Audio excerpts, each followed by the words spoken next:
Assalamualaikum warahmatullahi wabarakatuh. Saya Dian Rahmawati sebagai penyaji pertama dari kelompok 6 akan membahas mengenai latar belakang terjadinya peristiwa Dekret Presiden tahun 1959. Sebelumnya perlu diketahui bahwasanya kata dekret berasal dari bahasa Latin yaitu decerner yang berarti mengakhiri, memutuskan ataupun menentukan. Kata dekret itu sendiri juga bisa diartikan sebagai sebuah titah. Jadi, dekret presiden merupakan sebuah titah yang diutarakan oleh presiden ataupun perintah dari presiden. Jadi, terjadinya peristiwa dekret presiden ini dilatar belakangi oleh faktor utama yaitu mengenai kegagalan Badan Konstituante dalam menciptakan undang-undang.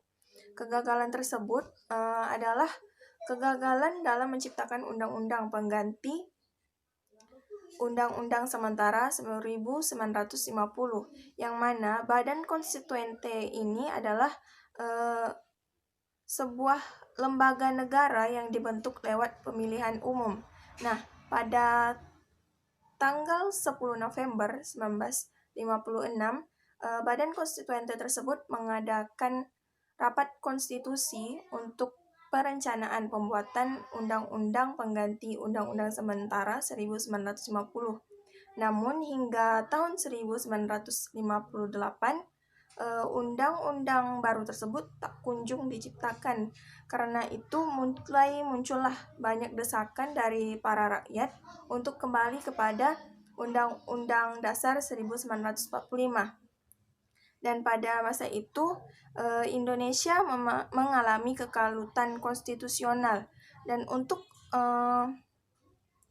mengatasi masalah tersebut pada bulan Februari 1957 Presiden Soekarno mengajukan gagasan yang disebut dengan konsepsi presiden.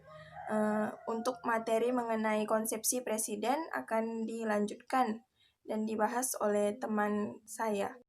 Assalamualaikum warahmatullahi wabarakatuh. Perkenalkan, nama saya M. Ridwan, dan di sini saya sebagai anggota dari kelompok 6 dan juga sebagai penyaji kedua pada mata kuliah Sejarah Indonesia 5. Baiklah, langsung saja kita masuk ke dalam materi, yaitu tentang konsepsi presiden.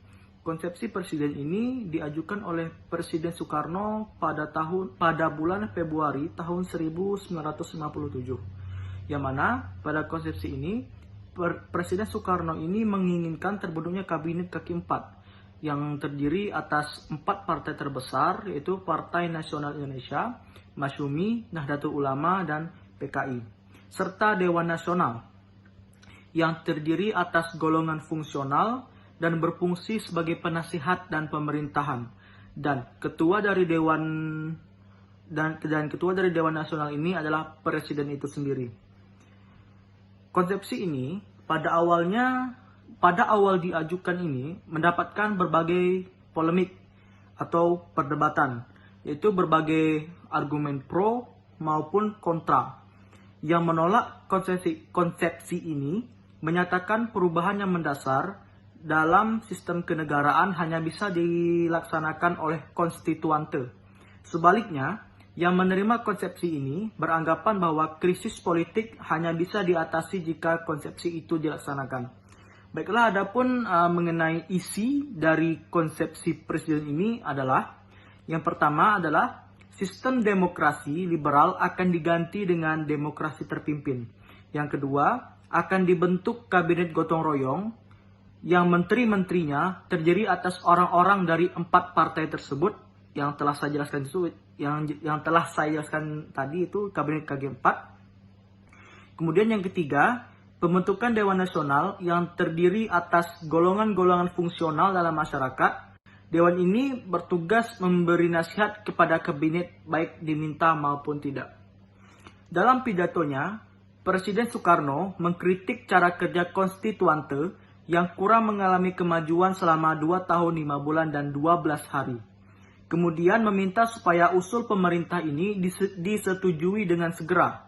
Usulan Presiden Soekarno untuk kembali ke Undang-Undang Dasar tahun 1945. yang mana itu terjadi pro dan kontra. Ada yang mendukung maupun yang menolak pada konsepsi ini. Dua partai besar, yaitu Partai Nasional Indonesia dan PKI, menerima usul rencana pemerintah tentang Undang-Undang Dasar tahun 1945 ini.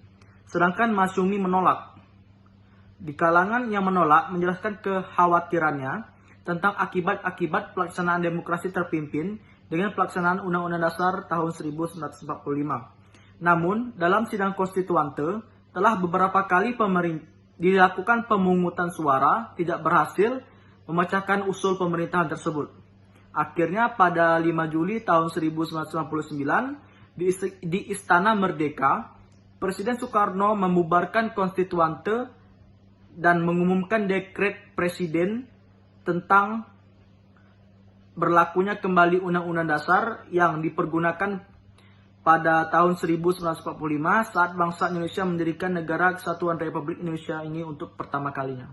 Baiklah, demikianlah mengenai materi saya dan selanjutnya akan dijelaskan oleh penyaji selanjutnya. Terima kasih. Assalamualaikum warahmatullahi wabarakatuh. Perkenalkan, nama saya Hayatun Rida.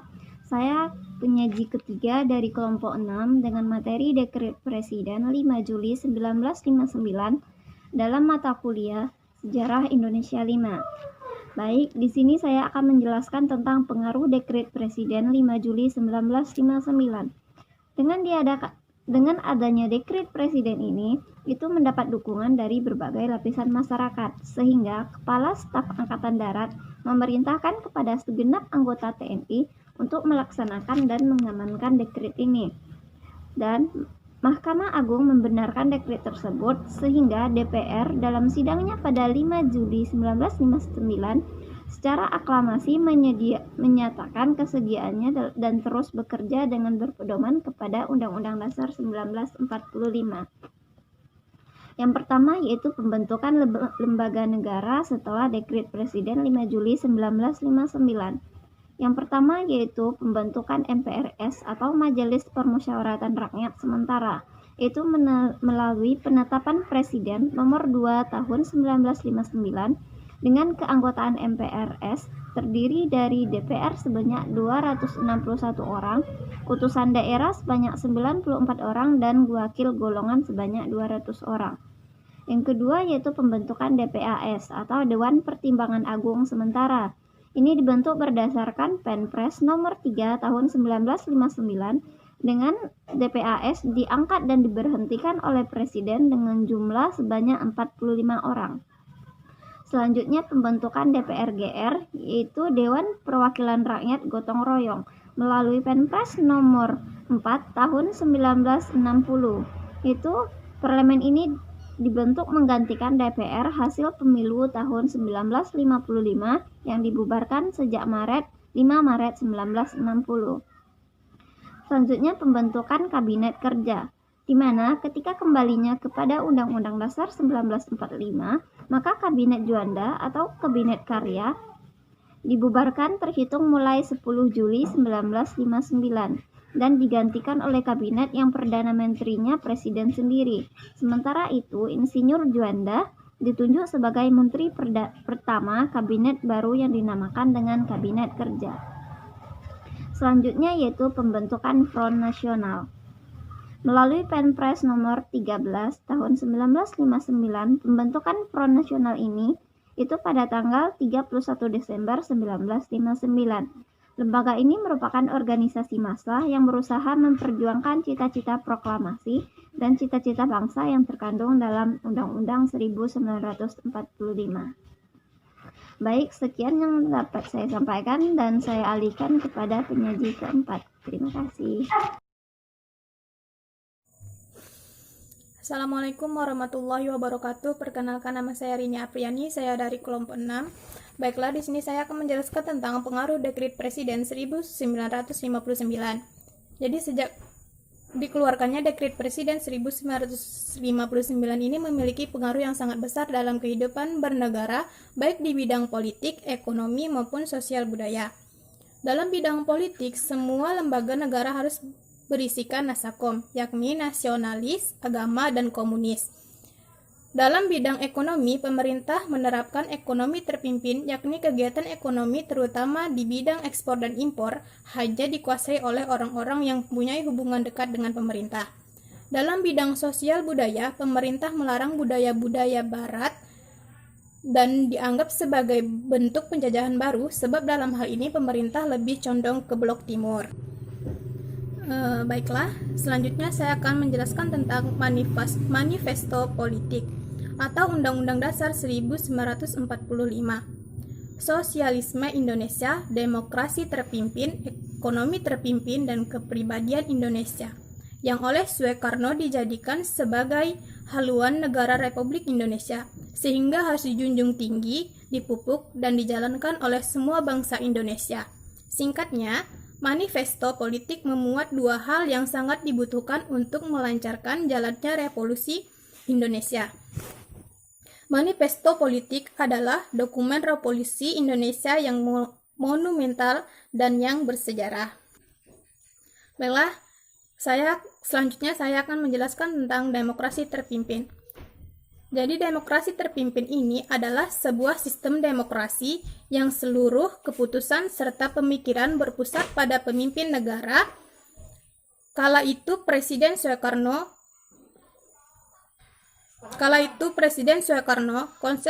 konsep sistem demokrasi terpimpin pertama kali diumumkan oleh Presiden Soekarno dalam pembukaan sidang konstituante pada tanggal 10 November 1956. Demokrasi terpimpin menurut ketetapan MPRS, yakni kerakyatan yang dipimpin oleh hikmah kebijaksanaan dalam permusyawaratan atau perwakilan yang berisikan musyawarah untuk mufakat secara gotong royong di antara semua kekuatan nominal yang progresif revolusioner dengan berporoskan pada Nasakom. Baiklah, mungkin hanya itu yang dapat saya sampaikan. Jika terdapat kata-kata yang salah, mohon maaf.